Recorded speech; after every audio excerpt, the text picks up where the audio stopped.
प्रिय दर्शकों, कहा जाता है जो होता है अच्छे के लिए होता है। ये बात सच है।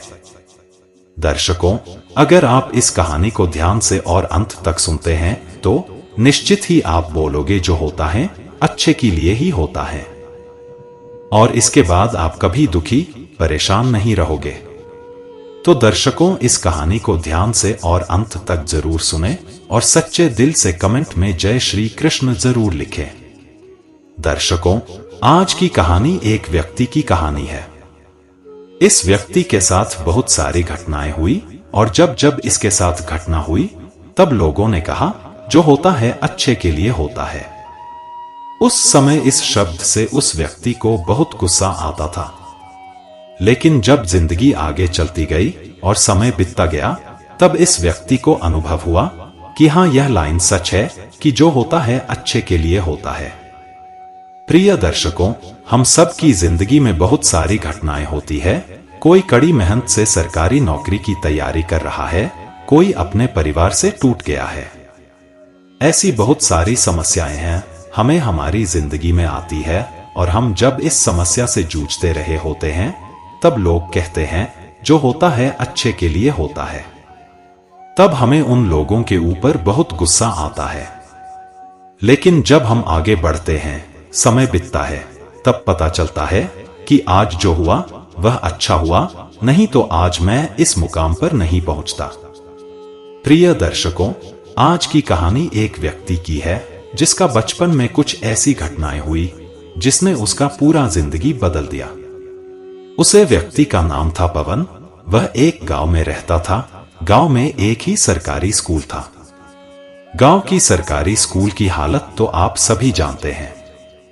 कभी बच्चे आते हैं तो कभी नहीं आते हैं, तो बच्चे स्कूल आते हैं तो शिक्षक नहीं आते, और जब शिक्षक आते हैं स्कूल तो बच्चे नहीं आते, और जब दोनों स्कूल आते हैं तो उसे दिन छुट्टी हो जाती है। इसी प्रकार के सरकारी स्कूल में पवन पढ़ता था। वह पढ़ाई में ठीक था। जब वह 6ठी क्लास में था तो वह 6वीं क्लास में फेल हो गया। अपनी कक्षा में एकमात्र विद्यार्थी था जो फेल हो गया था। बाकी सारे उसके दोस्त पास होकर 7वीं कक्षा में पहुंच गए थे।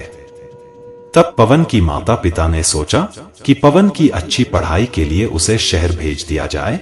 यह पढ़ाई में कमजोर है, इसलिए फेल हो गया। यह सोचकर उसकी माता पिता ने उसे शहर के स्कूल में एडमिशन करवाया। और जब पवन 6वीं कक्षा में फेल हो गया, तब उसके दादाजी ने उससे कहा जो होता है अच्छे के लिए होता है। यह बात सुनकर पवन को बहुत गुस्सा आया और वह अपने दादाजी से कुछ समय के लिए नाराज हो गया था। और उसे पवन को ऐसा लगता है इसमें अच्छा क्या हो रहा है, मैं 6वीं कक्षा में फेल हो गया, अब मुझे माता पिता से दूर रहना है, अब मुझे हॉस्टल में रहना पड़ेगा, मुझे अच्छा खाना नहीं मिलेगा। लेकिन आसपास वालों ने यही समझाया, बेटा जो होता है अच्छे के लिए होता है। पवन के लिए अब स्कूल भी नया था, शहर भी नया था। पवन ने 6वीं कक्षा में दोबारा एडमिशन लिया, और इस कक्षा में किसी को पता नहीं था कि पवन 6वीं कक्षा में फेल हो गया है और वह दोबारा इस कक्षा में पढ़ाई कर रहा है। इसलिए पवन को सारे विषय के बारे में पता था और बाकी छात्रों को ऐसा लगता था कि पवन बहुत होशियार है। पवन के कक्षा में एक नए शिक्षक आते हैं। वह शिक्षक पूरे स्कूल में नए थे। जब वह शिक्षक पवन की कक्षा में आता है तो वह सभी बच्चों से एक सवाल पूछता है कि खोज और आविष्कार में क्या अंतर है। तब पवन को लगता था कि वह अपनी कक्षा में होशियार है, इसलिए उसने सबसे पहले हाथ उठाकर कहा, इसको खोज कहते हैं और इसको आविष्कार कहते हैं। पवन ने कुछ उदाहरण देकर शिक्षक को समझाने की कोशिश की। शिक्षक उसकी बात समझ गया और उसको बैठा दिया और वही प्रश्न दूसरे बच्चों से पूछा। दूसरे बच्चे फिर जवाब देना शुरू किया, लेकिन पवन को लगता है कि शिक्षक ने उसकी बात नहीं समझी और पवन ने दोबारा हाथ उठाया और फिर जवाब दिया। शिक्षक पवन की बात समझ गया और उसने फिर पवन को बैठा दिया। और शिक्षक ने यही बात फिर दूसरे बच्चों से पूछी और फिर दूसरे बच्चों ने जवाब दिया। लेकिन पवन को संतुष्टि नहीं मिल रही थी, इसलिए पवन ने तीसरी बार हाथ उठाया और शिक्षक को समझने की कोशिश ही कर रहा था। तब शिक्षक ने पवन को जवाब दिया, पिता ने तुम्हारी माता की खोज की और तुम्हारा आविष्कार किया। अब पवन को समझ आया कि खोज आविष्कार में क्या अंतर है। अब पवन की पढ़ाई अच्छी चल रही थी, पवन के नए नए दोस्त बन गए थे। अब पवन 9वीं कक्षा में चला गया था। पवन की दोस्ती यारी बहुत कम बच्चों से हुई थी, लेकिन उनकी दोस्ती बहुत मजबूत थी। दर्शकों, यह ऐसा उम्र होता है जिस समय हमें अपनी जिंदगी में बहुत लोग मिलते हैं, और जो लोग हमको पसंद आते हैं, जिनके विचार हमको अच्छे लगते हैं, उनके साथ हमारे संबंध बन जाता है, जिसे दोस्ती कहते हैं। पवन ने भी कुछ छात्रों के साथ दोस्ती कर ली। इन छात्रों ने मिलकर अपनी एक यूनिटी बना ली, और कुछ दिन बाद इन छात्रों की लड़ाई दूसरे छात्रों से हो गई। पवन भी अपने दोस्तों का साथ देने के चक्कर में उसे लड़ाई में शामिल हो गया, और लड़ाई का परिणाम यह आया, उस स्कूल ने पवन और उसके कुछ दोस्तों को स्कूल से निकाल दिया।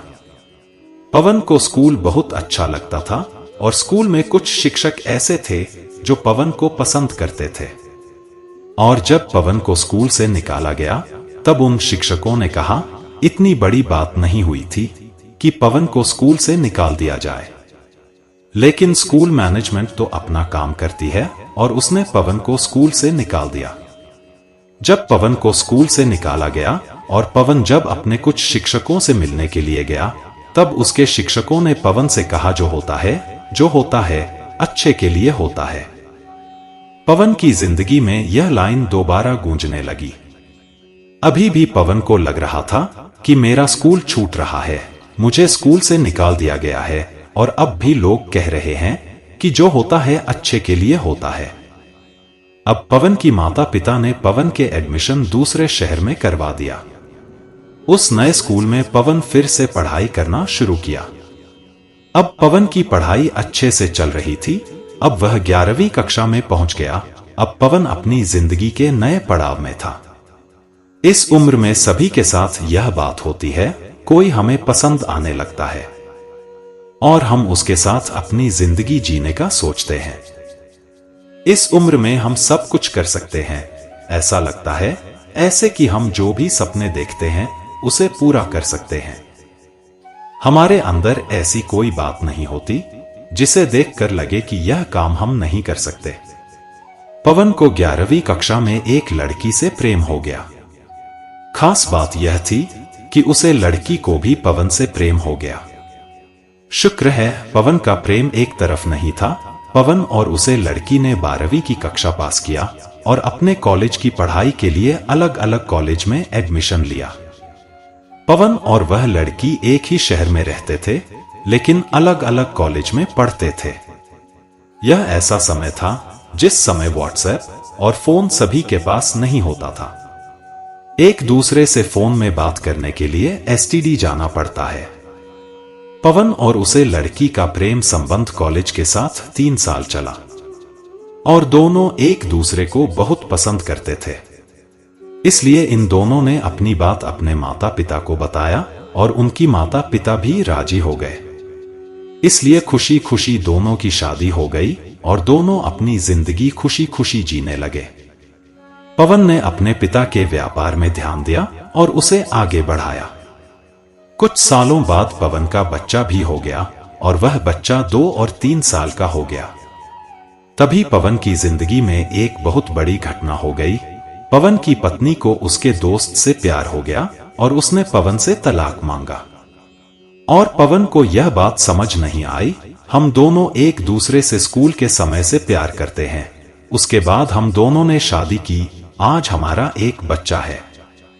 हम दोनों एक दूसरे के साथ 8 साल से जी रहे हैं। हम दोनों जो चाहते हैं सब कुछ वैसा ही हो रहा है। फिर तुम ऐसा क्यों कर रही हो? लेकिन उसकी पत्नी ने यह बात नहीं समझा और उसने पवन को तलाक दे दिया और अपने बच्चों के साथ अपने पति के दोस्त के साथ रहने लगी। यहाँ पर पवन के साथ एक और घटना हुई। जो पवन का बेटा था, जो 3 साल का हो गया था, एक ड्राइंग बनाता था और उसकी ड्राइंग कॉपी बहुत जल्दी भर जाती थी। इसलिए वह अपने पिता से कहता है, मेरे लिए एक ड्राइंग कॉपी लाओ। लेकिन पवन अपने व्यापार में बहुत व्यस्त रहता था। पवन देर रात अपने घर पहुंचता, तब तक सारी दुकानें बंद हो जाती थी और पवन वह ड्राइंग कॉपी नहीं ले जा पाता। और दूसरे दिन फिर पवन का बेटा पवन से कहता है, पापा आज मेरी ड्राइंग कॉपी लाना। पवन कहता है ठीक है, और आज भी पवन देर रात घर पहुंचता है और ड्राइंग कॉपी नहीं ले जा पाता। अब पवन तीसरे दिन सोचता है कि बार बार इसे ड्राइंग कॉपी की जरूरत पड़ती है, इसलिए एक साथ 1 दर्जन कॉपी खरीद दूंगा, जिससे मुझे बार बार ड्राइंग कॉपी ले जाना नहीं पड़ेगा। यह सोचकर पवन ने 1 दर्जन ड्राइंग की कॉपी खरीद लिया और रात को अपने घर पहुंचा। तब पवन को पता चलता है कि उसकी पत्नी ने उसे छोड़कर उसके दोस्त के साथ रहने के लिए चली गई और उसने अपने बेटे को भी अपने साथ ले गई। यह देखकर और सुनकर पवन की आंखों से आंसू आ गया। पवन के दिमाग में बस यही बात आ गई कि मेरी बेटे ने मुझे दुनिया की सबसे छोटी चीज मांगी थी और मेरे पास सब कुछ होने के बावजूद मैं उसको वह छोटी सी चीज भी नहीं दे पाया। और पवन को अपने अंदर गुस्सा आने लगा।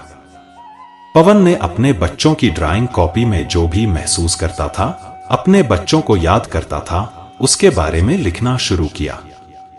पवन को भरोसा था कि एक दिन जब उसका बेटा वापस आएगा, तब वह इन ड्राइंग कॉपी को दिखेगा और उसके अंदर जो बात लिखी है उसे पढ़कर महसूस करेगा कि उसके पिता उसको बहुत ज्यादा याद करते थे। लेकिन पवन की पत्नी और पवन के बेटे को पवन से दूर हुए 6 साल हो गए कि कोई भी वापस नहीं आया। अब पवन बहुत ही ज्यादा चिंता में आ गया और बहुत सारी बातें उसके मन के अंदर आने लगी। पवन अपने दिमाग पर नियंत्रण नहीं कर पा रहा था। एक तरह से देखा जाए तो वह मानसिक रोगी बन गया था और उसने वही काम किया जो एक युवक करता है, आत्महत्या करने की कोशिश। इस चक्कर में वह एक मैं अस्पताल में भर्ती रहा। कैसे भी करके डॉक्टर ने उसे समझाया और पवन की जिंदगी में एक बार फिर यही बात कही गई, जो होता है अच्छी के लिए होता है। आज की स्थिति में पवन को इस लाइन से बहुत गुस्सा होने लगा, क्योंकि उसका पूरा परिवार उजड़ गया था। बीवी में तलाक ले लिया था। बीवी और बच्चे से दूर रहते पवन कुछ 6 साल हो गए थे और दुनिया के लोग पवन को बोल रहे थे, जो होता है अच्छे के लिए होता है। अब पवन की जिंदगी में कोई लक्ष्य नहीं था। पवन ने अपने पिता के व्यापार को बहुत अच्छा बढ़ाया था, लेकिन जब उसकी पत्नी और उसके बेटे उसको छोड़कर चले गए, तब पवन के पास कोई लक्ष्य नहीं था। पवन ने सोचा कि अब मेरे पास कुछ नहीं है, तो मुझे पैसे कमाने की क्या जरूरत, मैं किसके लिए पैसे कमाऊं। और पवन ने अपने परिवार और अपने व्यापार को छोड़कर एक दूसरे शहर में एक नई जिंदगी शुरुआत की। जब पवन अपने शहर को छोड़कर दूसरे शहर जा रहा था, तब पवन के घर वाले पवन से कहते हैं कि सब कुछ ठीक हो जाएगा और जो होता है अच्छी के होता है। अब पवन एक नए शहर में अपनी जिंदगी की शुरुआत करता है और उसके जिंदगी में एक लड़की आती है और वह लड़की पवन को बहुत पसंद करती है और वह लड़की पवन से शादी करना चाहती थी। लेकिन पवन को यह सारी बातें पहले से पता थी कि पहले प्यार होता है, फिर शादी होता है, फिर तलाक होता है। इसलिए उस लड़की को पवन ने मना कर दिया। लेकिन कुछ दिनों बाद पवन के घर वाले और उस लड़की के घर वालों ने बात किया और पवन को दोबारा शादी करने के लिए कहा और एक नई जिंदगी शुरुआत करने के लिए कहा। तब पवन ने उस लड़की से शादी किया और फिर पवन की जिंदगी में खुशियां आना शुरू हो गया। अब पवन की जिंदगी में एक लक्ष्य मिल गया था और पवन ने धीरे धीरे अपने अंदर सकारात्मक विचारों का विकास किया और घर पर बैठे बैठे एक लेखक का काम शुरू किया। पवन ने बहुत सारी कविताएं लिखी। पवन ने बहुत सारी कहानियां लिखी। पवन के लिखे हुए कहानी और कविताएं लोगों को बहुत पसंद आने लगी। और पवन की लिखी हुई एक पुस्तक जो बहुत ज्यादा लोगों को पसंद आया था। वह एक फिल्म डायरेक्टर को पसंद आया और उस फिल्म डायरेक्टर ने पवन से अनुमति लेकर उस पुस्तक के आधार पर 3 फिल्में बनाई और उस तीनों फिल्मों को लोगों ने बहुत ज्यादा पसंद किया। अब पवन के पास इज्जत, शोहरत, दौलत और सुखी परिवार सब कुछ था। पवन अपनी जिंदगी से बहुत खुश था। आज पवन को पता चला कि जिंदगी में जो होता है अच्छे के लिए होता है।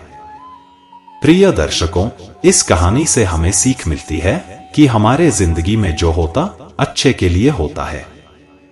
पवन को स्कूल के समय 6वीं कक्षा में फेल हो गया और उसे एक शहर छोड़कर दूसरे शहर जाना पड़ा। और लोगों ने कहा जो होता है अच्छे के लिए होता है। दूसरे स्कूल के शहर में स्कूल वालों ने पवन को स्कूल से निकाल दिया और स्कूल के कुछ शिक्षकों ने पवन से कहा जो होता है अच्छी के लिए होता है। पवन शहर में पढ़ने के लिए और वहां एक लड़की से उसे प्रेम हो जाता है और शादी भी हो जाता है और कुछ सालों बाद तलाक भी हो जाता है। और फिर दुनिया की लोग पवन से कहते हैं जो होता है अच्छे के लिए होता है। बहुत सालों से यह घिसी पिटी लाइन क्यों चली आ रही है, कभी आपने सोचा है?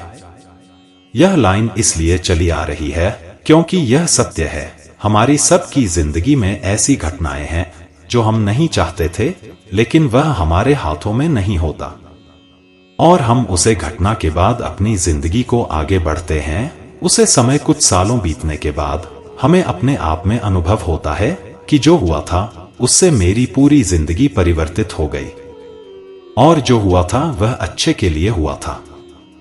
प्रिय दर्शकों, इसलिए आपकी जिंदगी में जो भी घटनाएं होती है और उन घटनाओं से दुखी मत होना। सकारात्मक विचार रखना, भगवान पर भरोसा रखना और एक नए लक्ष्य के साथ एक नई जिंदगी की शुरुआत करना और अपने आप से कहना जो होता है अच्छे के लिए होता है। छोटी छोटी चीजों से ही बड़ी चीजें मिलती है। इसलिए अच्छी आदतें बनाए और जिंदगी में खुश रहिए। तो दर्शकों, उम्मीद करता हूं कि आपको वीडियो पसंद आया होगा और आप हमारे चैनल पर नए हो तो वीडियो को लाइक और चैनल को सब्सक्राइब जरूर करें। आपके एक लाइक से ही हमें प्रेरणा मिलती है और हम मोटिवेट होते हैं। धन्यवाद।